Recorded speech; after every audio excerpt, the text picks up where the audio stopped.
Early on the first day of the week, while it was still dark, Mary Magdalene went to the tomb and saw that the stone had been removed from the entrance. So she came running to Simon Peter and the other disciple, the one Jesus loved, and said, "They have taken the Lord out of the tomb. We don't know where they have put him." So Peter and the other disciple started for the tomb. Both were running, but the other disciple outran Peter and reached the tomb first. He bent over and looked in at the strips of linen lying there, but did not go in. Then Simon Peter came along behind him and went straight into the tomb.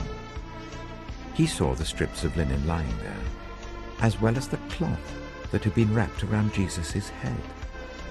The cloth was still lying in its place, separate from the linen. Finally, the other disciple, who had reached the tomb first, also went inside. He saw it and believed. They still did not understand from Scripture that Jesus had to rise from the dead. Then the disciples went back to where they were staying. Now Mary stood outside the tomb crying. As she wept, she bent over to look into the tomb and saw two angels in white seated where Jesus' body had been, one at the head and the other at the foot. They asked her, "Woman, why are you crying?"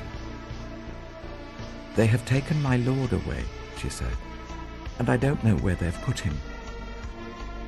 At this, she turned round and saw Jesus standing there, but she did not realize that it was Jesus. He asked her, "Woman, why are you crying? Who is it you're looking for?" Thinking he was the gardener, she said, "Sir, if you have carried him away, tell me where you have put him, and I will get him." Jesus said to her, "Mary."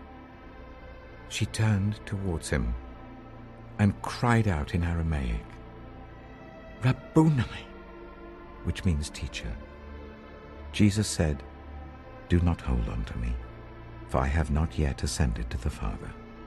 Go instead to my brothers and tell them, I am ascending to my Father and your Father, to my God and your God." Mary Magdalene went to the disciples with the news, "I have seen the Lord," and she told them that he had said these things to her.